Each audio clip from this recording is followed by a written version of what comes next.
긴박하게 돌아가는 전국 함께 이야기 나눌 분들은요. 임태훈 군인권센터 소장, 김성환 강성필 평론가, 오윤혜 씨 나오셨습니다. 네, 반갑습니다. 네. 임태훈 선생 요즘 너무 바쁘시죠? 네. 오늘 병원 갔다 왔는데 이 앞에 삼성병원이요. 네. 의사 선생님이 놀라더라고요. 얼굴을 보고. 왜요? 너무 어디- 지금 딱 봐도 어디 피곤해 아프다. 보이십니다. 너무 안 엄청나게. 좋아요. 예. 저 잠을 잘 못 잡니다. 네. 계엄 사태 이후에. 네, 저 거의 뭐 어제 오늘 조금 잤고 네. 거의 이게 목도 지금 갔잖아요. 그날 국회 앞에서 2번 연설해가지고 목이 쉬인 겁니다. 그래서 하여튼 윤석열 대통령을 빨리 긴급 체포하지 않으면 제가 그냥 체포돼서 감옥을 먼저 가서 편안하게 좀 있을까 싶습니다. 아이고, 네. 아닙니다. 아니, 너무 피곤하고 힘드신 것 같아서 본격적인 토크 전에 광고 하나 바로 가도록 하겠습니다. 네. 모든 식물의 제왕 산삼, 전설의 고려 산삼의 맥을 잇는 지리산 산양 산삼 추출액 순 100%. 그래서 이름도 산삼 순백입니다. 산삼의 본향 지리산 한얌 땅 800고지에서 농약 한 방울, 비료 한 톨 없이 비바람 이슬 맞으며 7년을 기다렸습니다. 인삼을 산에 옮겨 심은 묘종삼이 아니고요. 직접 씨를 뿌린 씨종 산양산삼을 사용했습니다. 다양한 사포닌 종류와 압도적 함량을 자랑하는 산삼 순백 한 박스에는 7년근 산양산삼 30뿌리 분량의 사포닌이 들어있습니다. 꾸준한 품질 관리는 물론 컴파운드 K 강화로 흡수율을 높였습니다. 온라인 구매 후기 12,000건과 만점에 가까운 평점을 자랑하는 가성비 가심비 그야말로 최고의 제품인데요. 올해는 여러분 덕분에 산림청으로부터 수출 유망업체 대상을 수상했습니다. 12월 이벤트 선물로 목 건강에 탁월한 산삼시대 한 박스 준비했습니다. 산삼 순백 1+1과 산삼시대 한 박스로 구성된 12월 이벤트 많이 이용해 주시기 바랍니다. 네, 온가족 겨울 건강관리 아름다운 갈색 엑기스 산삼순백과 함께 하시기 바랍니다. 검색창에 산삼순백으로 검색을 하시거나 전화문의 1666-1080 전화문의 1666-1080입니다. 우리 네. 강성필 평론가님 그래도 이제 오늘 힘차게 괜찮습니까? 한번 우리 네. 또 그동안 소장님도 기운 내시라고 네. 네. 제가 삼삼하면 순백 외치시면서 네. 자 삼삼 순백 이거 제 거는 양보해드려야 되는데. 네. 아우싸. 좀 쓰지만 몸에는 좋다고 하니까 소장님 기운 내시기 바랍니다. 몸에 좋은 것 같아요. 섭외하기 갑자기. 너무 힘들었어요. 네. 네. 예, 오늘 이 소식부터 좀 전해보려고 하는데 방송인 김어준 씨가 오늘 국회에 출석해서 12.3 비상계엄 사태와 관련해 체포돼 이송되는 한동훈을 사살한다는 내용의 제보를 받았다고 했는데 이런 주장 어떻게 보셨습니까? 그 사실 유무 관계에 대해서는 확인을 해봐야 되지만 HID 요원들이 지금 동원이 됐다라는 건 굉장히 심각한 문제인 것 같습니다. 그러니까 암살조 이런 것들에 대한 이야기는 근거 없는 이야기는 아닌 것 같고요. 네. HID 동원의 문제만 보더라도 이 상황은 수사를 통해서 밝혀야 될 좀 심각한 사안이다라는 것은 말씀드릴 수 있을 것 같아요. 근데 HID라는 게 모르는 분들 때문에 좀 설명 이제 부연 설명해 주시죠. 부파공작원들인데요. 주로 이제 북한의 요인들을 이제 암살하고 이제 그런 목적인 것인데요. 이게 사실은 김용현 국방장관이 대북 국지도발전을 일으키려고 했던 뭐 무인기 뭐 띄우기부터 시작해서 네. 오물풍선에 대한 어떤 타격이나 이런 것들 이전에 과거 박근혜 정부 때도 조현천 기무사령관을 통해서 내란 음모를 꾸렸지 않습니까? 그렇죠. 친위 네. 무태타 하려고 저희가 이제 계엄문건 공개를 했었는데요. 그 전에 희망 계획이라는 게 있습니다. 아, 김관진 주도하에서 김정은 뭐그 참수하려는 참수작전. 북한, 참수작전이 희망 계획이라는 게 있어요. 네. 그런 작전 계획에 동원되는 인원들이기 때문에 우와. 사실은 HID 이 요원들을 투입할 일이 없지 않습니까? 사실상 그냥 네. 이게 정상적 계엄 상황이라 하더라도 그들이 갈 곳은 저쪽 북한 북한이지. 땅이지. 대한민국 헌법기관인 국회를 그것도 국회의원들에게 무슨 짓을 하려고 단순 체포 업무를 하는 사람들이 아니거든요. 그러니까요. 예. 그렇기 때문에 이 주장에 대해서는 우리가 수사를 통해서 확인을 해봐야 된다라는 네. 말씀을 드리고 싶습니다. 아니 김원준 씨가 밝힌 그 시나리오가 어떤 거냐면 일단은 체포돼 이송되는 한동훈을 사살한다 하나 사살이요? 둘 조국 양정철 김어준 등 체포돼 호송되는 부대를 습격하며 구출하는 신용을 하다가 도주한다 셋 특정 장소에 북한 군복을 매립한다. 넷, 일정 시점 후에 군복을 발견하고 북한 수행으로 발표한다.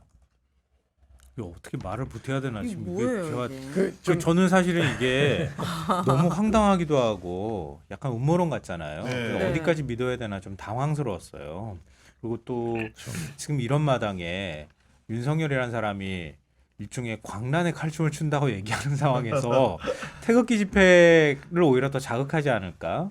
약간 좀 저런 정도 얘기를 한다고 하면 윤석열이라는 사람도 그 민주당에서 그렇게 공격한 거라고 인식할 수 있기 때문에 네. 이게 지금 이 시점에서 맞는 얘기인가? 사실 좀 약간 혼란스러웠는데 아까 HID 얘기 딱 하실 때 그리고 20명 체포조를 별도로 대기시켰다고 하는 얘기가 있었단 말이에요. 이것도 아닐 수도 있겠네. 지금 그런 생각이 문득 들었어요. 체포본부는 이제 사실은 그날 이제 계엄령 선포 이후에 30분 안에 포고령이 발표되잖아요. 네. 네. 그러니까 많은 분들이 비상계엄도 이제 황당한데 이 계엄 포고문이 뭔지에 대해서 의아해하실 거예요. 맞아요. 보면은 도대체. 뭐 정치 활동을 일체 금지한다. 언론 출판 출판 자유를 자유 제한한다. 네. 이 포고령 그러니까 의사는 뭐 처단한다. 뭐 네. 이렇게 해놨어요. 아 그래서 사실은 이 포고령이 어떤 의미냐면 헌법을 중단시키고 모든 법보다 우선하는 겁니다. 즉 영장 없이 포고령 위반자들을 그냥 임의로 다 체포할 수 있는 거예요. 그러니까요. 그러니까 정상적으로 계엄이 이제 의회를 장악해서 해제를 안 시켰다면 경향신문에도 군합발이 들어오는 거죠. 그렇죠. 네. 그리고 중령 같은 사람들이 편집국장 자리 꿰차고는요 이렇게 써라고 안 하면 그때부터 이제 곤봉으로 때리는 겁니다. 그렇겠죠. 아니면 네. 끌고 가 이렇게 되는 거예요. 근데 저가 더 공포스러운 건요 이런 겁니다. 비원 벙커 이번에 실체가 드러났지 네. 않습니까? 과천 수방사에. 네. 네. 저는 비원 벙커의 존재를 알죠. 아는데 거기가 몇천 명이 들어갈 수 있는 사실은 이제 뭐 전쟁을 무리 없이 수행할 수 있게끔 되어 있는 그 엄청난 요새입니다. 네. 지하 안에 관악산을 기반으로 하고 네. 있기 때문에 이제 아무리 이제 공격을 해도 뭐 핵폭탄 같은 것들이 터져도 거기는 이제 끄떡없이 안전한, 존재할 네. 수 있기 때문에 일종의 전국을 지휘할 수 있는 전쟁 지휘소입니다. 우와. 그런 곳에다가 사람을 가두면요 그냥 찾을 수가 없어요. 생존을 알 수가 없겠네. 그렇죠. 생존 자체 알 수 없기 때문에 네. 저는 좀 그런 게 이제 공포스러운 거죠. 와. 의원이 핸드폰을 휴대하고 들어가도요. 거기는 휴대폰 안 안 터집니다. 장군들이 훈련하면 여기 지휘통제소 들어간 장군들이 있어요. 그래서 제가 네. 가끔 훈련 기간 전화하면 여기 들어가 있으면 연락 두절입니다. 아예 전파가 안 통하기 네, 때문에. 그냥 나와서 이제 전화를 이제 나중에 이제 받게 되는 거죠. 그럼 제가 비원 벙커 있었나 봐요라고 얘기하면 귀신같이 알았다고 이렇게 얘기를 하는데요. 이곳에 정치인을 납치해서 도대체 무슨 짓을 하려고 했는지 저는 되게 끔찍하다고 생각하고 있고요. 또 하나는 시리아 내전에서도 어제 뭐 그제 속보로 나오는 게 어느 군 병원에서 그 제가 정말 방송에서 말하기 좀 비참하고 잔혹하지만 눈알과 이빨이 빠진 시신이 다량으로 발견됐다 네. 이런 얘기들을 하잖아요. 어제 대통령이 발언하는 건 굉장히 나치 히틀러 같은 광기 어린 그 전체주의자 파시스트를 보는 것 같았어요. 네. 그래서 저는 어제의 발언은 명백한 내란 선동이다라고 규정짓고 이 내란 수계에 더해서 내란 선동죄까지 물어야 된다라고 네. 생각하고 있습니다. 아니 그리고 저희가 이 체포 대상 명단에서 지금까지는 이제 주요 정치인들 이름이 많이 알려졌었는데 오늘 이제 보도를 통해 확인된 게 이재명 대표 위중교도 사건에 무죄를 선고한 김동연 부장판사의 위치도 경찰청장한테 파악하려고 했다는 거 아니겠습니까? 그러니까요 이제 야 정말 저도 처음에 이 체포조라든지 무슨 여러 가지 명단이 나왔을 때 저는 사실 제일 처음에 좀 놀랐던 것은 권순일 대법관. 그러니까 그 다음이 한동훈 대표. 네. 그 다음이 이제 양정철. 양정철 친하다고 했는데 왜 왜 이런 들어갔을까? 거지? 네. 그랬는데 이제는 김동연 그 판사 같은 경우는 그럴 수 있겠구나. 근데 나머지는 사실 일종의 뭐라고 할까? 좀 꽁트 같은 개념이 있었어요. 진짜 별 생각을 다 했구나. 좀 정신이 좀 제정신이 아니구나. 그냥 이제껏 술 먹고 안주 삼아 할 수 있는 충분히 얘기인데 네. 김동연 판사는 너무 무섭더라고요. 그러니까 이 사법권까지 침투를 했기 때문에 저는 정치권에서는 당연히 여기에 대해서 비난을 하고 있고 여러 가지 목소리를 내고 있는데 저는 이제 대법원장이라든지 사법부에서도 지금 가만히 있어서는 될 일이 아닌 그렇죠. 거예요. 네. 사실 어떻게 보면 이 계엄이 되면은 사법부는 그 계엄 사령관의 통제하에 들어가게 돼 있잖아요. 그러니까 직접 피해 기관이 되고 있는데 그럼에도 불구하고 지금까지는 대법원장이라든가 법원에서 원론적인 얘기만 하고 있었는데 맞아요. 네. 김동연 판사까지 체포하려고 했다는 것을 안 이상 이건 사법부에서 정말 가만히 있어서는 안 된다. 저는 그런 생각을 대법원장이 이 와중에 왜 담화문을 발표하는지 모르겠어요. 김병로 초대 대법원장께서는요. 반민특위 해체 시도에 대해서나 준엄하게. 이런 것들에 대해서 준엄하게 담화문을 발표하셔서 이승만에 대해서 마구 사법부의 독립적인 얘기들을 많이 하셨는데 네. 본인이 아무리 윤석열 대통령 지명으로 국회 청문회를 통해서 대법원장이 됐다 하시더라도 사법부 3부 요인 중에 한 분이신데 네. 헌법기관으로서 준엄하게 헌법이 지금 유린되고 있는 상황에 대해서 작금의 사태에 대해서 담화를 발표하셔야 되는데 지금 꿀먹은 벙어리가 되고 있어요. 물론 이제 법원행정처가 입장문을 내긴 입장문 냈습니다. 냈어요. 어떻게 됐냐면 이는 사법권에 대한 중대한 침해로 심각한 우려를 금할 수 없고 법치 국가에서 절대 발생해서는 안 될 일로서 이에 대한 신속한 사실 규명과 엄정한 법적 책임이 따라야 할 사안이다. 이렇게 밝혔습니다, 평론가님. 네. 네. 그러니까 윤석열 대통령이 사법부를 민주당이 무력화시켰다는 식의 얘기를 했잖아요. 어제 담화 발표할 때 이런 인식들이 깔려 있는 거예요. 그러니까 김동연 부장판사를 제가 볼 때는 민주당하고 내통한 누군가의 어떤 판사 정도로 생각하지 않았을까. 네. 그런 인식들을 머릿속에 거의 피해 망상이나 뭐 이런 지경으로 정신이 좀 이상하지 않고서는 어떻게 이런 생각을 할 수 있겠어요. 근데 제가 볼 때는 그러니까 그게 확고하게 머릿속에 있으니까 자기 나름대로 이렇게 체포할 인간들 이렇게 해서 명단을 자기가 만들었을 거 아니에요. 초등학생들도 하는 거니까. 전 좀 아쉬운 게 개헌 바로 다음 날 사실 선거관리위원회도 그렇고 국회도 그렇고 헌법을 유린한 내란이었잖아요. 그러면 헌법재판소든 법원에서 이렇게 딱 입장문을 내줬으면 훨씬 더 국민들이 아 그래 사법부가 그래도 살아있다는 느낌이 있는데 판사가 잡혀갈 뻔했다. 이 얘기 나오니까 그 다음에서 이렇게 자기네들 사실 얘기했다고. 전직 대법원장도 잡아가려고 그러니까 했잖아요. 전직 대법원장이라든지 네. 전직 대법관을 체포하려고 했어요. 네. 그러니까 제 생각에는 이것도 있습니다. 언론에 이미 나온 얘기지만 윤석열 대통령은 말한 것도 오늘이 마지막일 수도 있지만 어쨌든 윤석열 씨는 본인의 장모 최은순 씨에게 유죄를 준 사법부에 대해서 예전부터 마음에 안 들어했던 것 같아요. 그렇기 때문에 이번에도 법관에 대해서 이렇게 하고 그리고 이번 담화문도 보면 네. 사법 마비에 대해서 두 번이나 얘기하고 있어요. 그러니까 사법이 마비되었다라고 이렇게 지금 대통령이 말을 했는데 사법부가 가만히 있는다? 그럼 네. 사법부가 마비되었다는 걸 인정하는 거예요. 그렇죠. 아니 도대체 그럼 이런 기획을 언제부터 했을까 윤석열 대통령은 이런 의문에 좀 시달리는데 네. 지금 들리는 얘기는 8월에 가서 그 특전사 주요 지휘관들하고 골프 쳤다는 그래, 얘기 골프 쳤다는 아닙니까? 거잖아요. 네. 이게 이제 소위 말해서 안보 라인들에 대한 이제 그 챙김인데 뭐 이때부터 이제 사기를 붙도록 주면서 나한테 줄 잘 서라. 네. 나의 친이 되어 이런 것 같아요. 근데 군대를요 이렇게 그 본인의 사적 친위대로 인식하는 건 굉장히 문제가 많습니다. 왜냐하면 우리가 히틀러가 그 집단 학살 범죄를 저지르고 집시와 뭐 유대인 동성애자를 이제 다 가스실로 보내고 집단 학살하지 네. 않았습니까? 히틀러도 선거에 의해서 총통이 됐다는 거 잊으면 안 쿠데타 돼. 일으켜서 총통이 된 게 아니다. 윤석열도 민주적 절차에 따라서 선거에 의해서 당선된 맞아요. 사람이에요. 네. 그런데 본인이 선거에 당선될 시에 중앙선거관리위원회와 지금 중앙선거관리위원회가 다른 건가요? 저는 이거는 심각한 자기부정이라고 생각해요. 그럼 본인의 당선도 그렇죠. 이거는 네. 선거부정이라는 얘기인가요? 아니, 본인이 한 15% 정도 이겼어야 됐다잖아요. 그게 이겼어야 되는데 0.74는 너무 적었다잖아. 근소하게 어쩐지 이기니까 이상하다 이게 했다잖아. 말이 안 된다 이건데. 아 그래요. 아니, 저는 이 정도면 국민들이 이제는 응원봉으로 안 될 것 같아요. 어제 민주노총이 관저 앞으로 갔잖아요. 네. 그래서 제가 수요일 날 저도 이제 집회 주최 단체의 대표로서 지난 주말 집회를 이끌었지만 그 평일 집회를 수요일 날 처음 갔는데 5만 명이 나왔어요.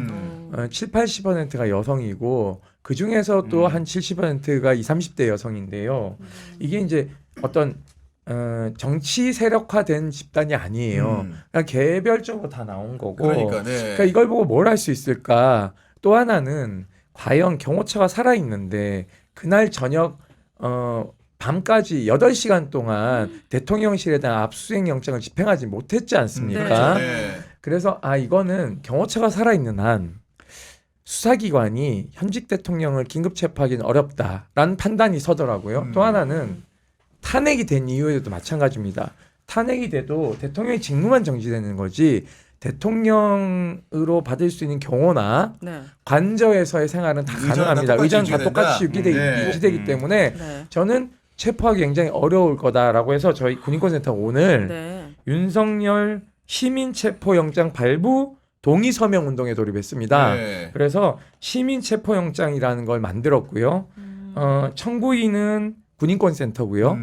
발부하시는 분들은 국민들입니다. 네. 이게 무슨 논리냐면 저희가 이거 변호사들하고 전직 대법관님들한테 다 자문 받고 하는 겁니다. 네.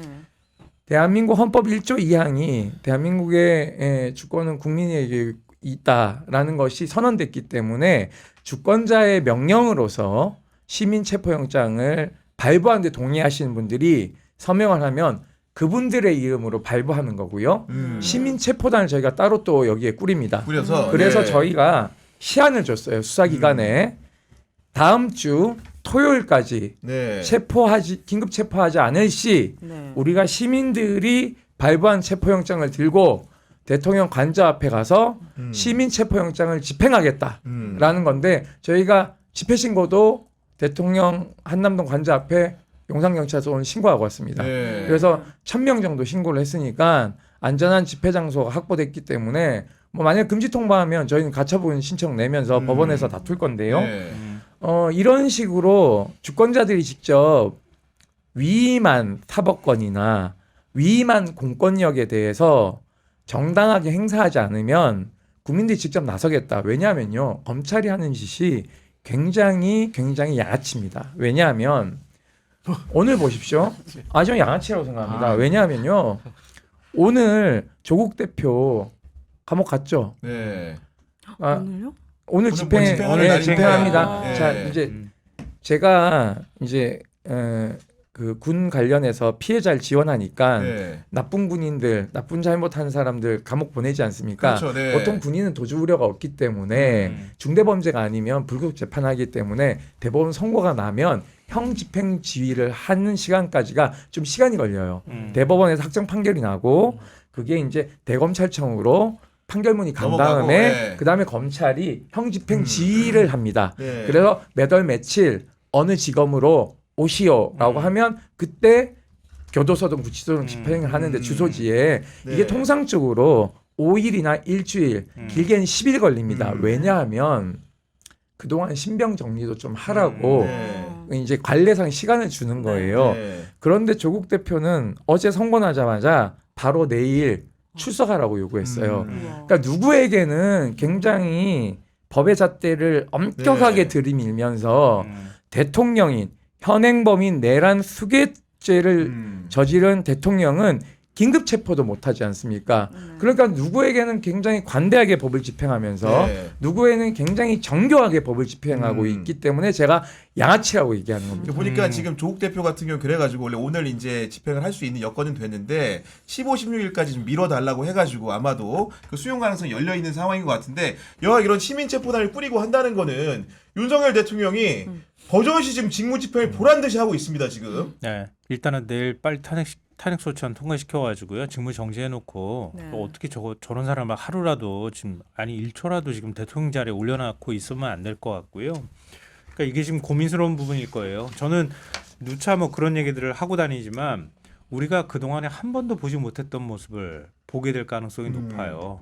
윤석열이라는 사람은 우리 상상을 뛰어넘는 사람이잖아요. 우리가 지금까지 봐왔잖아요. 네. 거짓말도 밥 먹듯 하고 국민들한테 뭐 어떤 행동을 하더라도 그냥 자기 멋대로 그냥 하는 사람이라 만약에 지금 그 체포를 하겠다고 하면은 무슨 짓을 할지 저는 사실을 잘 모르겠어요. 아마 별의별 행동을 다 하지 않을까 싶거든요.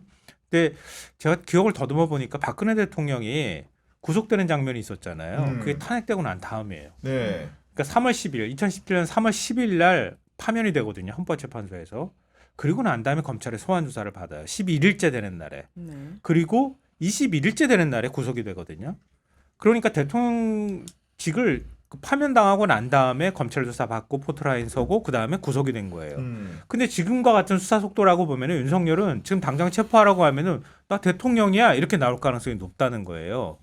그럴 때 그러면 어떻게 하느냐. 이걸 알고 국민의힘이나 왔어요, 이런 데서 반박 논리로 얘기할 것 같은데요. 네. 제가 가만 생각해 보니까 그거예요. 대통령한테 우리가 왜 불소추 특권을 주겠어요? 대통령 지위를 안정적으로 대통령이 안정적으로 통치하라는 의미에서 우리가 불소추 특권을 주는 거잖아요. 이재명 대표랑 선거 때 똑같이 아니 이재명 대표보다 훨씬 더 거짓말을 많이 하거나 아니 보다라고 하면 안 되는구나. 거짓말 밥 먹듯 한 사람이잖아요. 근데 선거법에 소추 안 당했잖아요. 이게 대통령직을 안정적으로 유지할 수 있도록 통치할 수 있도록 돕는 차원에서 하는 거란 말이에요. 근데 거기에 내란하고 외환은 예외로 뒀어. 네. 그 얘기는 그 지위에서 이런 짓을 저지르는 것은 그거는 여기에 대통령 직위와 상관없이 처벌하라는 뜻이에요. 네. 그러면 박근혜 대통령 때랑 똑같이 하면 안 되지. 바로 가서 체포영장 선행적으로 빨리 사법부가 집행을 해서, 구속영장만 발부하면 가가지고 그냥 끌어내가지고 구속시켜야지. 네. 그게 우리 헌법 정신에 부합하는 거라고 저는 생각해요. 근데요, 저는 자꾸 이 박근혜 전 대통령 사례하고 윤석열 대통령 사례를 비교하는 자체가 저는 잘못됐다고 봐요. 쉽게 말해서 박근혜 전 대통령 같은 경우는 아주 쉽게 얘기하면 경제 공동체로 요약될 수가 있는 거예요. 그러니까 일종의 행정적인 권한을 남용을 해가지고 경제적인 이득을 취하려고 했던 일종의 비위 행위인 거거든요. 그렇죠. 네. 그런데 윤석열은 지금 내란과 외환에 지금 큰 죄를 저지르고 있는 거니까 이것은 경제적인 어떤 부정한 이득을 취하려고 했던 건 대한민국에 그동안 많았어요. 많은 범죄 중에 하나예요. 하지만 내란 음모, 내란죄를 저지른 사람은 대한민국에서 몇 명입니까? 민주화 이후에 없죠. 없어요. 예. 그런데 있어요. 조현천. 그런데 이거 간과했네. 왜 간과해? 간과했네. 간과하면 안 돼요. 왜냐하면 심우찬이 네. 재항고를 기각했어요. 왜냐하면 조현천이 6년 도피 생활하고 정권 바뀌니까 쏙 들어오잖아요. 네. 그러고는 직권남용죄만 기소하고 검찰이 맞아요. 네. 내란 음모죄는 봐주기해서 항고도 기각했어요. 그러니까 심우정 검찰총장은 이 수사를 할 수 없습니다. 그래서 저희가 심우정도 탄핵시켜야 된다라는 얘기를 한 거예요. 말씀하시는 이 거고. 검찰은 대통령 긴급 체포 못한다에 저는 한 표고요. 네. 하시면은 국민들이 박수 칠 것이고 안 안 하면은 하면 이제 제가 봤을 때는 검찰에 대해서 국민들이 가만두지 않을 겁니다. 근데 뭐 죄송합니다만 그 검찰 얘기 나왔으니까 저희 걱정되는 부분이 있는데요. 지금은 그동안의 검사 정권이었잖아요. 지들이 정권을 잡은 거였단 말이에요. 근데 굉장한 비난에 지금 직면해 있잖아요. 그러니까 윤 대통령 뭐 어떤 방식으로든 지금 이번 사건에 대해서 12.3 내란 사태에 대해서 검찰이 굉장히 무섭게 수사하려고 덤벼들 거예요. 그런 모습을 보여줘야 그나마 살 가능성이 있잖아요. 그렇게 하고 조금 살아날 것 같으면 이재명 대표 공소유지나 이런 데도 모든 걸 올인할 가능성이 있다. 네, 뭐 저는 그럴 그래서- 가능성 높다고 생각해요. 예, 조국 대표도 역시 마찬가지로 이제 그렇게 된 건데요. 그런 현상이 나타날까 봐 걱정돼요. 그러니까 왜냐하면 우리가 틀리지 않았다는 거를 입증해야 되거든. 어떤 방식으로든. 그 입증할 수 있는 제일 좋은 먹잇감은 이재명 대표일 수밖에 없어요. 그러니까 우리가 잠깐 긴장 늦추면 그딴 증상이 나타날 가능성이 굉장히 높다. 그래서 말씀하셨던 것처럼 이번 수사는 검찰이 절대 주도하면 안 된다. 주도하면 안 되고 그 이후에도 준동하지 못하도록 검찰은 꽉 눌러놔야 된다. 네. 또 그러니까 무슨 저희가 짓을 벌지 모른다 국민권센터가 계속 생각해요. 기자회견을 매일매일 하는데요. 주 타겟이 검찰입니다. 네, 검찰 계속 폐기하고 있고요. 왜 검찰이 이제 장난질을 치냐면은 지금 군인들 다 석방 가지 않았습니까? 그러니까 오늘 여인영의 네, 구속영장을 방첩 청구했죠. 사령관을 영장 청구를 했는데 저는 몇 가지 법원 행정처장이 국회 나와서 발언한 것들 유심히 잘 우리가 기억해야 된다고 생각합니다. 지금 현재 수사 관할권이라던가 이런 것들이 너무 난맥상을 보이고 있다. 이게 자칫 잘못하면 네. 법원에서 공소 기각이 될 가능성이 매우 높다라는 얘기를 법원 행정처장이 해요. 대법관께서. 맞아요. 이건 무슨 얘기냐면요. 위법 수집 증거인지 알면서 수집을 하거나 또는 이제 공소 유지가 안 되게끔 하는 구멍들을 다 열어놔서 실제 피고인 윤석열이 실제 재판에 들어갔을 때 빠져나갈 수 있는 구멍을 많이 만들어주게 되면 재판장으로서는요. 기소 독점권이 검찰에게 있기 때문에 그 기소된 내용으로 공소를 제기된 것에 대한 유무죄를 판단하는 것이지 나머지는 전부 다 증거도 아닐 뿐더러 기소되지 않은 내용이기 때문에 결국은 대통령이 구속돼 있는 상태에서요. 네. 무죄가 선고가 날 수도 있거나 일부 유죄만 날 수 있다는 우려를 제기한 것입니다.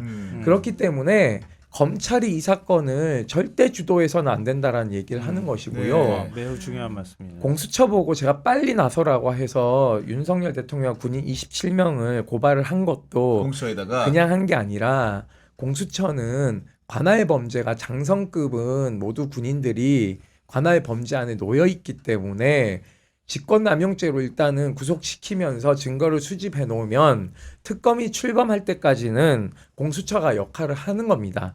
최상병 수사 외압 사건과 관련해서도 저희가 공수처에 계속 고발하지 않았습니까? 그래서 공수처가 증거 수집은 원활하게 많이 맞춰놓은 상태입니다.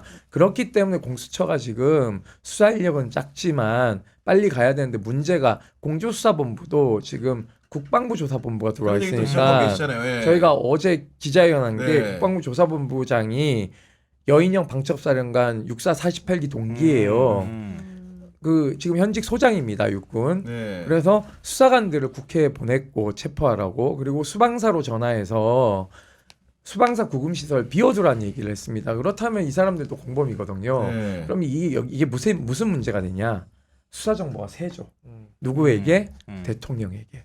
그러기 때문에 최소한 경찰처럼 네. 혐의자들은 긴급 체포하고 수사에서 배제하거나 그게 안 되면 국방부 장관이 국방부 조사본부장에 대한 직무배제를 시켜야 네. 되는 거죠. 이 사건에 연루됐다라고 의혹이 되는 사람들은 다 직무배제를 시켜야 되는 거죠. 내란죄는 검찰의 관할이 아닌 거 아니에요? 네. 국수본이랑 그렇죠. 네. 공수처가 경찰이 합쳐가지고 관할도 네. 경찰이랑 그런 이렇게 하면 상황인데. 되잖아요. 네, 지금 죄송해요. 자꾸 얘기를 끼어들어가지고 이게 굉장히 중요한데요.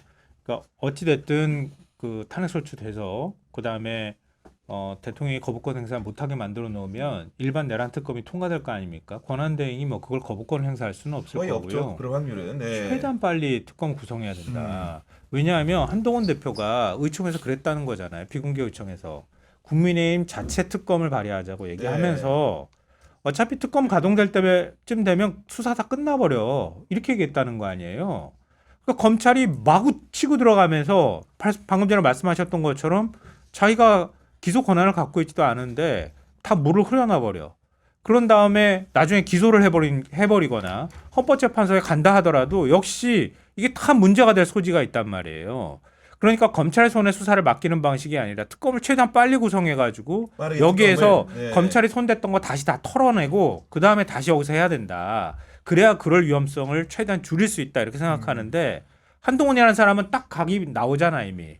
이 정도 수사 속도 같으면 한 달이면 끝날 텐데 특검 구성하는데 한 달은 걸릴 거야. 그러니까 다 끝나는 거야. 이렇게 좀 생각했다는 거 아니에요. 그러니까 이거는 굉장히 우리가 한 번도 못 겪어본 사태잖아요. 그러니까 대응하거나 특검을 구성하고 임명하는 과정 속도 이런 것들을 이전하고 달리 가져나가야 된다. 굉장히 빨리 아주 특검을 신속하게 빨리 움직여야 도입해야 된다. 된다. 이렇게 생각합니다. 여간 수사기관의 이런 조사 관련해가지고 얘기들이 여러 가지가 있는데 어쨌든 간에 국민적인 심판은 굉장히 냉혹하게 돌아온 것 같습니다. 오늘 한국갤럽 여론조사 결과를 보니까 윤석열 대통령에 대한 국정 지지율은 11%, 그리고 이제 그 비상계엄 이 내란이라는 응답은 71%, 그리고 탄핵에 찬성하는 응답은 75%거든요. 여기서 눈에 띄는 부분이 국민의힘 지지율이 윤석열 정부 출범 후 역대 최저치인 24%를 기록했거든요. 아직도 많이 나. 네, 반면에 그러니까 아직도 그렇긴 많이 하지만 나오고. 여하가 역대 최저치고 반면에 민주당은 3% 포인트 지난주보다 오른 40%로 집계된 겁니다. 그러니까 저는요 네. 24%면 기사회생할 기회가 있다라고 인식할 겁니다. 왜냐하면 이제 10%대로 떨어져야 사실은 굉장히 긴장감을 느끼는데 왜냐하면 30% 먹고는 기본 콘크리트 층이라고 보니까요. 저는 여기서 우리가 간과해서는 안 된 게 몇 가지 있는데요. 아까 말씀해 주신 것처럼 기억을 복귀해 보시면 우병우 당시 민정수석이 검찰에 가서 어떻게 하고 있었죠? 팔짱 끼고. 그리고 이렇게 그래 떠들어봐 이렇게 하고 네. 있었잖아요. 이런 모습들이 검찰의 모습입니다.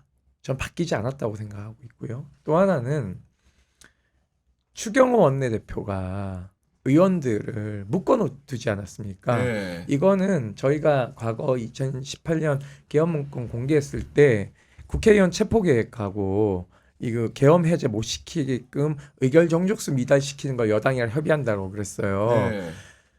그걸 실천하신 분이시잖아요. 그렇기 때문에 이분이 내란 공범이기 때문에 이분이 유죄를 받으면 정권이 바뀌면 위헌정당 심판 청구를 정권이 바뀐 정권이 해야 돼요. 그러니까 정부만이 위헌정당 심판 청구를 할 수 있기 할 수 때문에 있죠. 네. 그래서 위헌정당 심판 청구를 통해서 국민의힘은 위헌정당 해산시켜야 된다고 봅니다. 네. 그래야지만이 유권자들에게 그 혼란된 선택을 안 할 수 있게끔 하는 것이고요. 그리고 지금 국민의힘의 전신이 누구의 후예입니까? 전두환, 노태우, 박정희의 후예들이잖아요. 저는 이것에 대한 단절을 의미하는 위헌정당 심판을 인용해야 된다. 그래서 해체시킨 다음에 다시 창당해서 네. 유권자들에게 새로운 선택을 받아야 5.18이 폭동이네, 북한군의 소행이네, 이따우 소리를 저는 안 한다고 생각합니다. 그러니까 이참에 버르장머리를 확실하게 고치는 방법은 뭐 무릎 꿇고 막 울고 이런 거에 절대 넘어가면 안 된다. 위헌정당이 되면 의원직도 이렇게 해제되는 거예요? 의원직 그러니까 이제 박탈돼요? 의원직 박탈은 일부 이제 얘기들이 이제 다른데 지역군 어떻게 할 것이냐, 뭐 전국군 어떻게 할 것이냐 그런데 기본적으로 대세는 다 날아가는 겁니다. 근데 여하간 네. 그럼에도 뭐 위헌정당 해상 심판 문제는 뭐 차후의 문제인 것이고. 아 근데 네. 이거를요 차후의 문제라고만 하면 안 된다는 얘기예요. 성남 민심이 어디로 가고 있는지 한번 저는 수요일 날 나가서 봤는데요. 그러니까 두 가지의 구호가 나옵니다. 그러니까 세 가지 구호가 나와요. 1위 탄핵해, 탄핵해, 체포해, 체포해. 그 다음이 해체해, 해체라고 얘기해요. 그러니까 시민들의 타겟팅이 정확합니다. 왜냐하면 응원봉에 첫날은 아무것도 안 붙여서 나왔잖아요. 네. 이분들도 신주단지 모셔놓은 응원봉들 20대들한테 그 응원봉이 고가의 물건이기 때문에 다 신주단지 지금 모시고 나온 거예요. 본인이 가장 아끼는 그러니까 것 중에 이게 하나예요. 40대 이상들이 이게 무슨 의미인지 알아야 된다. 1. 두 번째, 그 다음 집회 때부터요. 자기 의사를 이 응원봉에 뭔가 써서 나와요. 네. NCT 응원봉에는 탄핵이라는 글씨를 쓰고 나오고 뉴진스 응원봉에는요. 그 동그란 눈에 환한 그거 하고 얼굴. 빨간 띠 이렇게 막 빨간 띠. 두르고 막 이게 진화하고 있거든요. 그래서 이거를 막겠다 또는 이걸 속이겠다 하면 저는 국민의힘은 갈 길이 없죠. 정당 해산 심판 나오기 전에 제가 볼 땐 라벨가리 할 것 같아서 이름만 또 바꾸고. 이름 또 바꾸게 될 가능성이 매우 높거든요. 아니, 그러니까- 당이 쪼개지거나 이렇게 할 네. 가능성이 높아서 사실 그게 얼마나 의미가 있을지 좀 헷갈리긴 한데요. 지금 여론조사 나왔잖아요. 네. 근데 굉장히 흥미로운 걸 제가 발견했는데 방금 전에 응원봉 얘기하셨잖아요. 탄핵 찬성하느냐 반대하느냐가 75대 21로 갈렸잖아요. 그리고 박근혜 때 탄핵 표결 직전에 조사했던 게 81대 14였거든요. 그때보다는 꽤 높게 나왔어요. 네. 이렇게 얘기하는데 제가 볼 때는 어제 담아보고 난 다음에 빡돈 사람들이 꽤 많을 거다. 많을 이게 지금 아직 반영이 안 됐거든요. 네, 맞습니다. 갤럽 조사에서 네. 오전까지만 반영이 돼 있기 때문에 단언컨대 다음 주에는 10% 이하로 떨어진다. 그러니까 어제 이렇게 집회 생각하고요. 숫자가 그제보다 높았어요. 네. 어제가. 근데 네. 정말 흥미로운 게 뭐냐면 탄핵 찬성하는 걸 연령대로 보잖아요. 보면은 10대에서 20대 사이, 40대, 50대가 86%예요. 동일해요, 숫자가. 압도적이네. 40, 50대하고 10대에서 20대가 똑같아요. 어머나. 30대가 오히려 82예요. 왜 이렇게 탄핵 찬성 비율이 높게 나올까? 10대에서 20대 사이가. 우리 보통 정치에 별로 관심 없다고 네. 얘기를 하잖아요. 대통령 직무수행 평가 잘하고 있다 11 나왔거든요. 근데 10대에서 20대가 3% 나왔어요. 30대가 6% 나왔고요. 40, 50대가 7% 나왔어요. 이 얘기는 뭐냐면 40, 50대가 그동안 제일 정치의식이 높다고 생각했거든요. 아니야. 예. 10대, 20대가 3이야. 저들은 그렇네. 주권 네. 80년은 투표권을 갖고 있는 자들인데. 그러니까 이번에 왜 응원봉 들고 나오는지가 세상에. 이번 여론조사에서 딱 나오는 거예요. 음. 과거 민주화 시위를 경험해보지도 못한 세대란 말이에요. 그럼 유일하게 기성세대들이 못했던 지역 감정 같은 것도 다 사라지고 정말 후보를 보고 뽑을 수 있는 그런 날이 올 수 있지 않을까요? 그리고 우리 사실 그렇기도 뭐 하죠. 페미니즘 얘기도 나오고 이준석이 조장한 뭐 이런 것도 있고 하단 말이에요. 근데 10대, 20대는 아직 깨끗하다. 그쵸. 정치의식에 있어서는. 상식적인 거죠. 네, 네. 교과서에서 본 계엄을 실제 대통령이 하고 그걸 눈앞에서 봤을 때 그걸 누가 얘기하지 않아도 이거 잘못된 거야라고 아주 깨끗하게 선언하고 나온 거예요.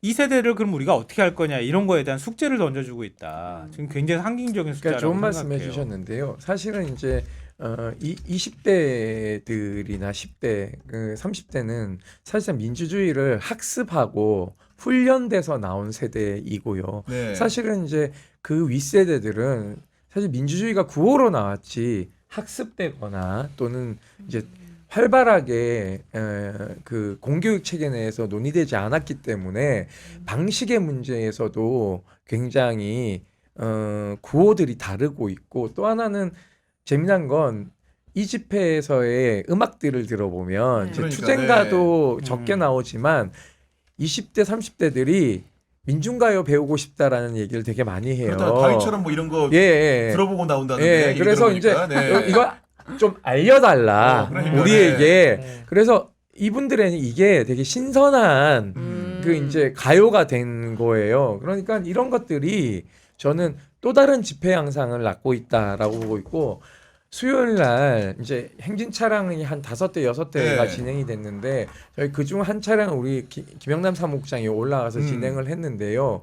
이제 다 트럭들이 빠지고 한 대만 남았는데 여러분들 이제 해산을 얘기를 했는데 국힘 당사 앞에서 안 가시는 거예요. 응원봉 들고. 어머나. 그래서 노래를 계속 아, 틀어달라는 네. 거예요. 그래서 이제 그 걸그룹 노래부터 시작해서 네. 이제 뭐 거북이 노래부터 막 시작해서 막 트는데 계속 이제 뛴단 말이에요. 20, 30대들 에너지가 넘치니까. 그쵸. 즐기는 자들이 네. 이길 수가 없어. 잘못 걸렸어 진짜 정말요. 국민의힘. 그러니까 이제 집회 주최 측 입장에선 네. 내일도 해야 되고 모레도 해야 되고 지금 언제 밤 탄핵질지 늦게까지 해야 모르는데 되는데. 계속 해야 되는데 좀 걱정되셨구나. 제가 우리 국장 과로사예요 안 돼요 그랬는데 이렇게 한번 쓱 보더니 앵콜 이런 거예요. 그래서 그들이 봤을 때는 당신들이나 체력 관리 잘해라 그치. 이거예요. 우리는 네. 지금 팔팔 아직도 남았어. 우리 괜찮다. 그러고는 3곡인가 4곡인가를 더 틀었어요. 와. 야. 그래도 와서는 좀 더 틀어주시면 안 될까요? 대단하다. 미안한데요 이렇게 얘기를 해요. 네. 그리고 헤어지면 네. 안 갑니다. 그럼 각 거기 술집에 들어가서 2시, 3시까지 이제 또 마시고 또 이제 같이 있던 체력이. 연배 높으신 분들은 그걸 또 다 계산해줘요. 오.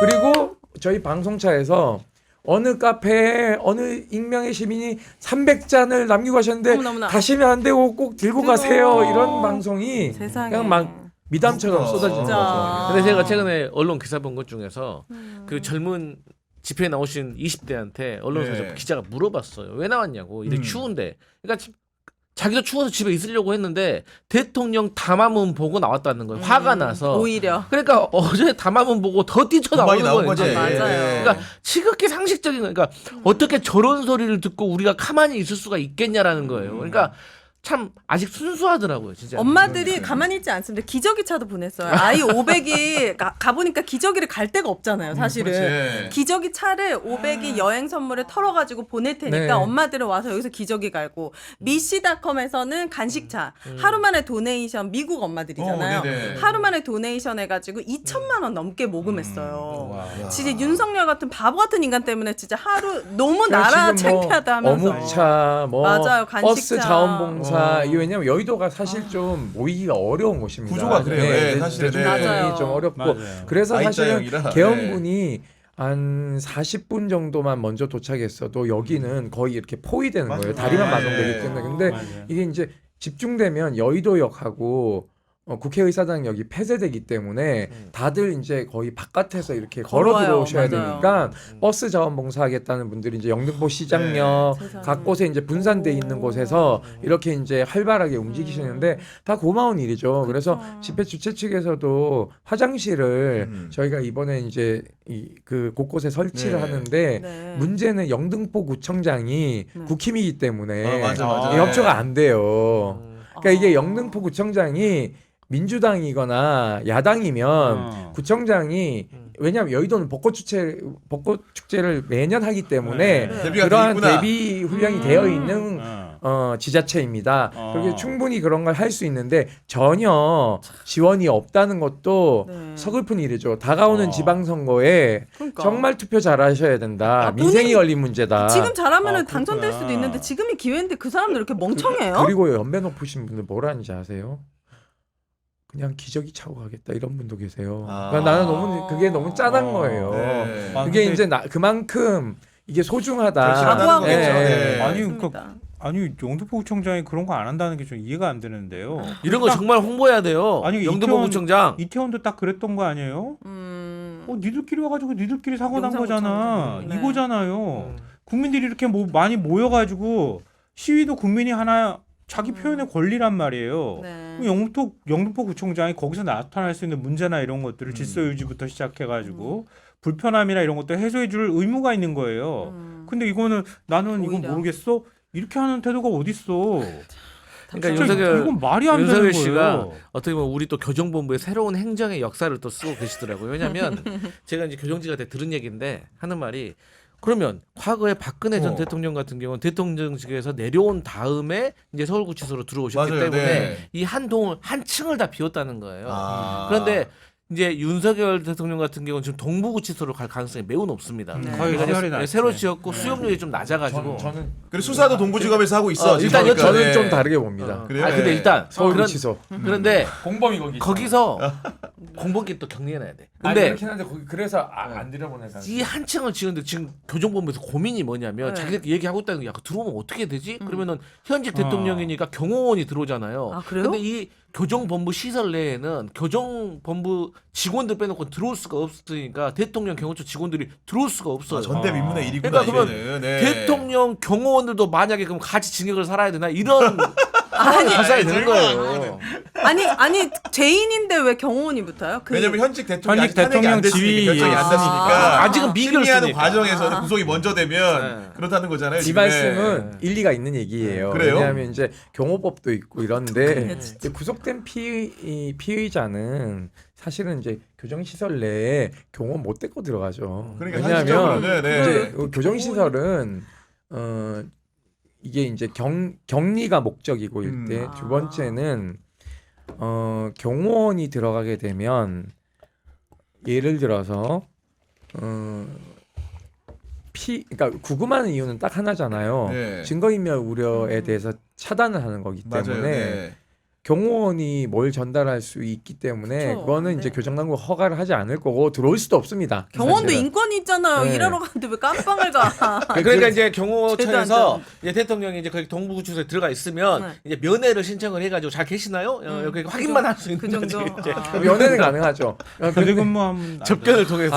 들어갈 수는 없고요. 아, 이제 왜냐면 김용현처럼 그럴까봐 괜히. 왜냐하면 감시를 저는 이제 잘해야 카메라방 제가 교정 들어가야죠. 전문가잖아요. 알죠, 제가 알죠. 이제 네. 감옥 1년 4개월 맞아, 교정 전문가야 생각해보니까 내가 그리고 교도 아니야? 제가 만주면서 사세요? 그 서울구치소에 1년 4개월 살았기 때문에 아. 잘 알고 있고 아. 제가 교정 ombudsman을 했기 때문에 맞아, 맞아. 또 이제 잘 공부했다고 알아요. 내가. 근데 이제 문제는 이제 서울구치소나 동부구치소는 대통령급을 이렇게 수용할 수 있는 교정 행정 능력이 돼요. 맞아요. 그러니까 예. 그것도 이제 아무데나 막 수용하지 그렇지. 않고요. 범털들이 많이 네. 왔다 갔다 네, 하시니까. 또 하나는 2명의 범터를 같이 두지는 않습니다. 아. 통상적으로. 그래서 복귀해 보시면 전두환 대통령이 안양교도소, 노태우 대통령이 서울구치소 갔어요. 그럼 왜 안양을 보냈냐? YS가 못 됐으니까 안양교도소가 시설이 가장 낙후됐기 아, 때문에 일부러 너 복수샷 보낸 엿먹어라라고 거구나. 한 예. 거고 노태우는 좀 착하니까 교정 1번지는 서울구치소 한 거예요. 네. 그러니까 교정 1번지가 서울구치소이기 때문에 윤석열 대통령이 수감되면 김용현하고 같은 시설에 두면 공범 관리가 어렵기 때문에 그렇죠. 네. 분리수용하는 게 원칙이고 서울구치소에 갈 겁니다. 음. 다만 이제 다른 범죄자들 이제 군인 신분자들은 어떻게 맞아요. 하냐? 예. 김건희는 나가면- 어디로 가요? 만약에 하게 돼. 아직 이 좀 사람이 기다려줘. 같이 갈 수도 있는 거야? 내란 범죄 공범인지는 주가 하기가 조작부터 해가지고 갈 거 아니에요? 이 사람? 거기는 이제 동부구치소 가겠죠. 아, 예를 들면 같이. 그러니까 아니 이제 금룡이면은 저기 남부로 가야 되지 않나? 아니, 그렇진 않습니다. 그러니까 예를 들면 나중에 얘기합시다 지금. 제가 정리를 창원에 갈지도 모자라 지금. 네. 그건 확정이 되면 아 창원교도소 가야 그러니까 돼? 형 확정이 되면 네. 청주 여자교도소 이런 데 갈 수 아, 있겠죠. 여자교도소, 네. 왜냐하면 이게 구분 수용이라는 게 있기 때문에 구분이니까 또. 구분 수용. 구분 수용. 네, 예. 구분 수용. 아. 구분 처우 이런 것들이 교정 관련된 규칙이나 이런 데 다 있어요.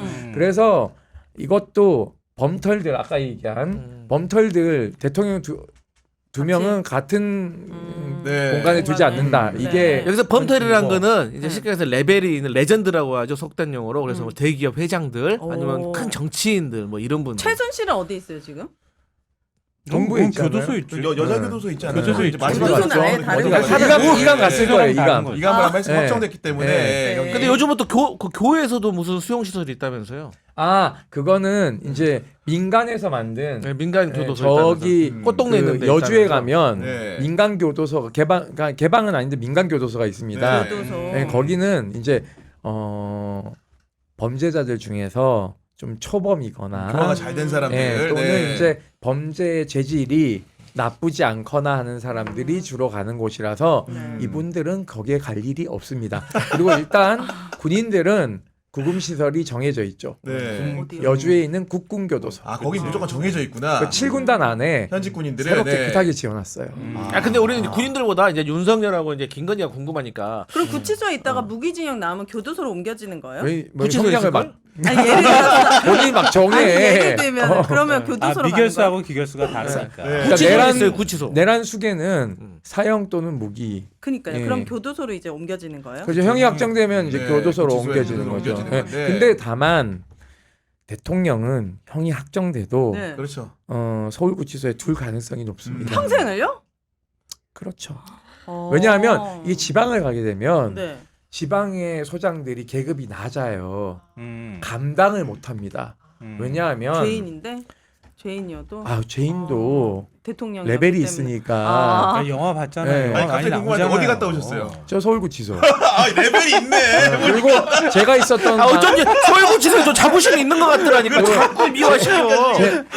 제가 있던 사동은 네. 송기승 SK 회장, 어. 박광태 광주광역시장 네. 이런 분들이 있던 아니 그 사동이에요. 변희재 아, 대표 얘기 그러니까요. 들어보니까 구치소 밥도 잘 나오고 살만하다는데 괜찮아? 그래도 감옥은 감옥이에요. 무슨 얘기를 하는 진짜. 거야? 근데 내가 봤을 때 윤석열은 거기 가면 힘들까? 왜냐면 교도소나 교정시설은 술을 못 먹잖아. 아니 술은 당연한 거고 이 근데 볶은 음식이 술 안 먹는 나와. 방법이 있어요. 튀긴 음식이 안 나와. 밀주가 있나? 밀주가 있어요. 어떻게 만드냐면 뭐 빵, 맥가이버도 빵을 아니고 구매해서 맥주 살 만들어? 수 있으니까 네. 빵에 이제 이런 크림이 안 발린 거 있잖아요. 예를 들면 식빵 같은 네. 거 이렇게 그걸- 뜯어가지고 네. 오렌지 주스를 또 구매할 사요, 수 있으니까 예. 이제 포도 주스랑 네. 거기에다가 그걸 넣어가지고 바깥에다가 응. 발효를 시킵니다. 오. 그래서 이제 끈으로 이렇게 어머나. 창밖에 교도관들 안복에 매달아놔요. 네. 그래서 그게 발효되면 음. 막걸리처럼 마십니다. 세상에 윤석열은 문과라 그런 거 잘 못할 거예요. 그거 이제 그게 어떻게 뭐 하냐면 할 이제 것 같은데. 사동에 있는 네.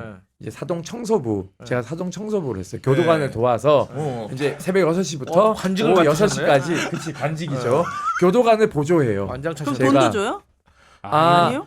그 왜? 노동 비용이 뭐 260원 막 이렇게 하루에 이렇게 나와. 하루에 예. 260원이요? 그 일을 해야 네. 행영 점수를 깎아서 가석방을 아, 많이 받을 아, 수 빨리 있어서 하시구나. 이제 네. 근데 그거 아무나 못 해요. 그러니까 제가 또 이제 미화하네. 아무나 못 해. 왜냐하면 중범죄자들이 그치, 그치. 그 안에서 규칙을 어길 수도 있기 아, 때문에 네. 그러면은 이제 그런 사람들한테 얘기해서 설탕을 좀 구해달라던가 소금을 좀 구해달라던가 아, 윤석열 씨 왠지 네. 가서 전통주 소믈리에로 거듭날 것 같아요. 근데 내가 봤을 때 엄청 술 만들 이 것 같아, 교존실에 진짜로. 들어가면 이제 이름은 안 부르고 번호를 부르거든요. 윤석열은 2000번 하면 되겠네. 2000번 나오세요. 그리고 이렇게 하고. 좋아할 수도 그렇게 있습니다. 안 하죠. 보통 어떻게 하냐면 응.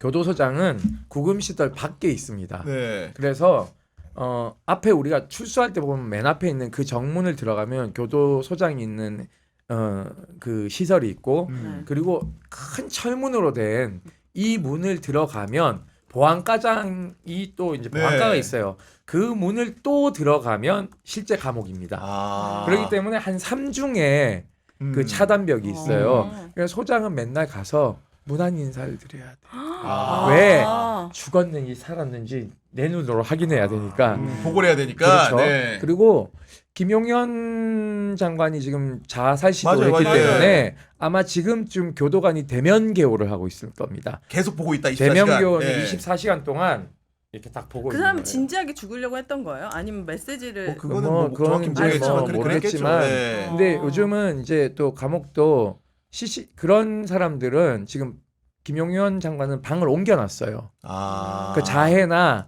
자살을 못하게. 방지할 수 있는 그 24시간 감시 카메라가 있고 네. 그리고 그 이런 벽에요. 음. 이제 콘크리트 벽에 머리 찧어서 막 자해하기도 하거든요. 네. 네. 그렇기 때문에 거기에는 다 뭔가를 쿠션. 자해 시도를 못 하게끔 아. 해놓고 만약에 자해 시도를 하면 그럴 경우에는 일시적으로 빼내서 진정을 시킨다던가 또는 정말 너무 힘들면 이제 결박을 시키기도 해요. 아. 네, 그렇기 때문에 아마 지금쯤 24시간 대면 개호하고 있을 거다. 유영철이 제가 있을 때 들어왔을 때 그렇게 옛날에 없어진 경비교도대가 이렇게 계속 보고 문 앞에서 있구나. 진짜 이렇게 보고 있어요. 네. 한 시간마다 이제 돌아가면서 감시하는데 이제 그렇게 이제 보고 있겠죠. 아, 오늘 빵동 유영철하고 빵동기라는 거 제가 진짜 오늘 처음 하는데. 아니 저의 빵동이 네. 아니고 제 옆옆 사동에 있어가지고 네. 제가 지나다니는 걸 제가 네, 저희가 광고를 못한 게 있어서 전하도록 하겠습니다. 다음은 아름다운 재단 18 여름 캠페인입니다.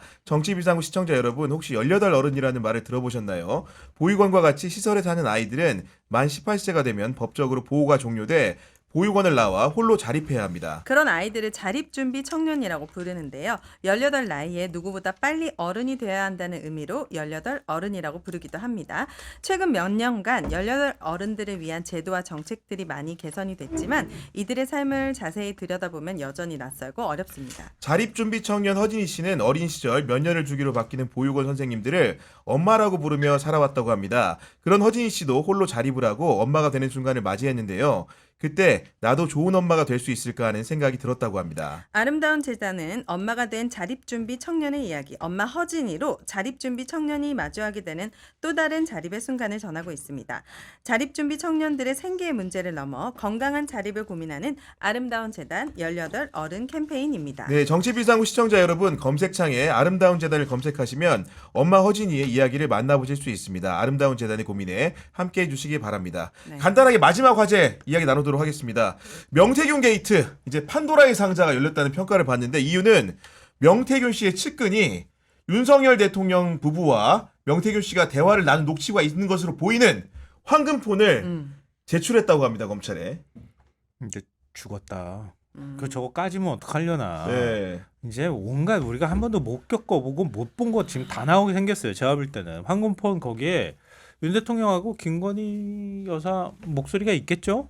네, 그걸 추정에 따르면 명태균이 네. 그동안은 그렇게 주장을 했으니까. 그리고 그것 말고도 제가 볼 땐 더 많은 목소리가 있을 가능성이 높아요. 지금 국민의힘 관련자들이 얼마나 많습니까? 도지사급들 지금 이름만 나온 사람 3명 아니에요? 박한수, 오세훈, 그다음에 김진태. 그 사람들하고 통화한 것도 있을 가능성이 있거든요. 그거 까지기 시작하면 제가 볼 때는 국민의힘 거의 폭탄 맞은 게 될 가능성이 진짜 높아요. 그럼 명태균 씨는 윤석열이 같다고 생각하기 때문에 자기의 어떤 검찰과의 거래를 위해서 낸 거예요? 지금 측근이 냈다고 한 거면? 그러니까 지금 끈 떨어졌잖아요. 그래서 이제 나 좀 네. 봐달라. 내가 그러니까 다 처남이 줄게. 갖고 있었던 거더라고 보니까 처남이 그 다 없애버렸어요. 이렇게 얘기했는데 알고 네. 봤더니 처남이 휴대폰 세대하고 그 USB까지 다 한 들고 개까지, 있었더라고. 네. 거기 안에 우리가 황금폰이라고 얘기하는 게 대성기관 그 앞뒤로 있었던 그 네. 휴대전화거든요. 네. 그러니까 거기에 윤 대통령 목소리가 들어가 있다고 얘기를 하는 거거든요. 세상에. 그러니까 그거 다 들고 만약에 폐기하지 않고 있었다고 하면은 거기에 있는 뭐 목소리 파일이나 이런 것들을 다 복원할 가능성이 높다.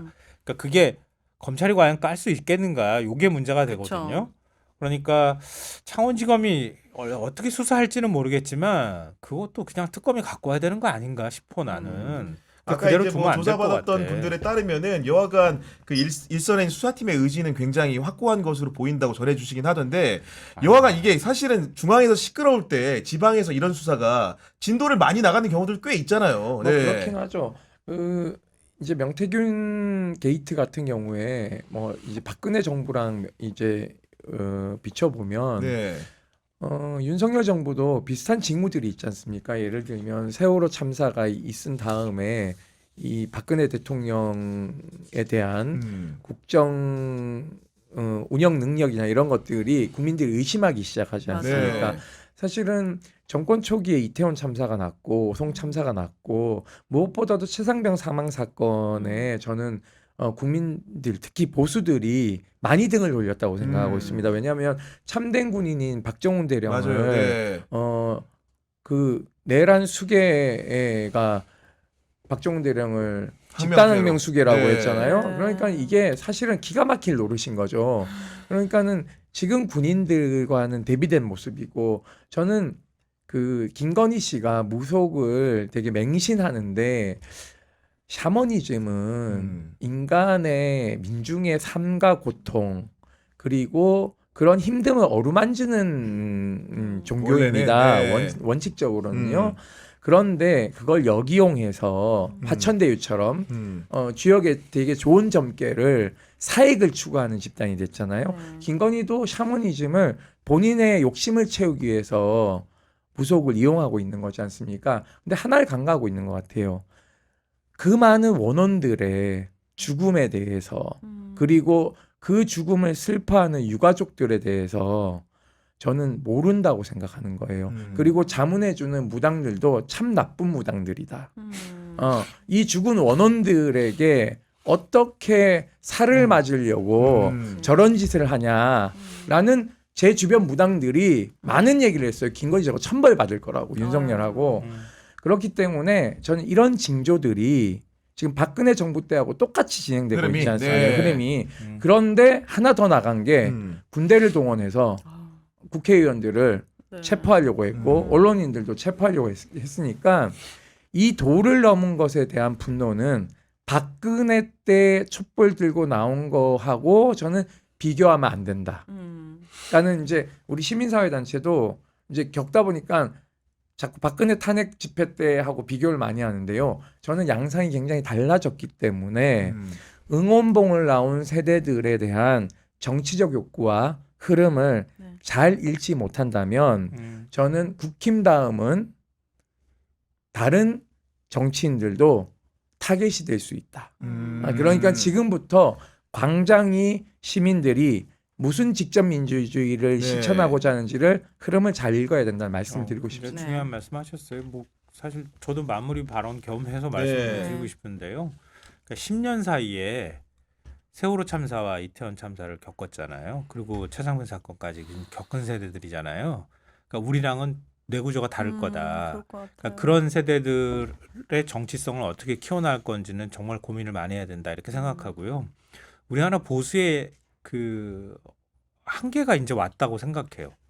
그러니까 세월호 참사 터지고 난 다음에 공감 능력이 전혀 없었잖아요. 이번 이태원 참사도 마찬가지였거든요. 그게 단순히 윤석열 머리 하나에서만 나왔을까요? 좀 그렇지는 않은 것 같아요. 그러니까 우리나라 보수 진영의 국민들과 공감하는 공감 능력이 떨어지고 권력을 잡게 되면은 권력을 어떻게 유지할 것인가 기득권 유지에만 몰두하는 이런 보수의 민낯이 결국은 지금 윤석열이라고 하는 괴물을 만들었고 이렇게 탄핵 사태를 겪게 된 거다. 이건 어찌 보면 보수의 근본적인 체질 변화가 없고서는 다시 나중에 언젠간 정권을 또 잡는 일이 있다 하더라도 또 똑같은 일을 반복당할 가능성이 있다. 그럼요. 보수 스스로가 변화와 혁신하지 않으면 이제 국민들 선택을 못 받게 될 거다. 아니 받아서도 안 된다. 그렇게 생각해요. 네.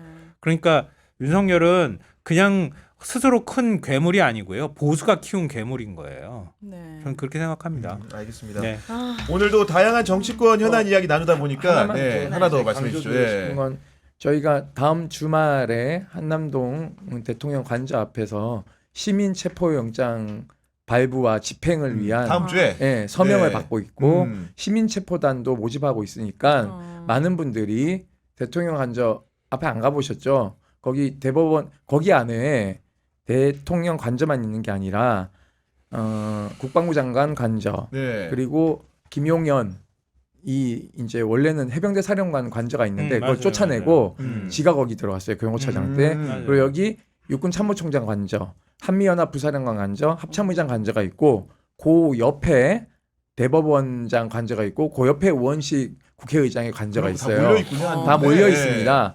그래서 한 큐에 가서 그 국방부 장관 지금 없긴 하지만 항의를 할 수 있다. 네. 계엄사령관도 이제 계룡대 공간에 있겠지만 일타 여러 피로 이렇게 시위를 합법적으로 할 수 있으니까 네. 우리가 시민 체포영장을 한번 발부하고 집행을 해봅시다.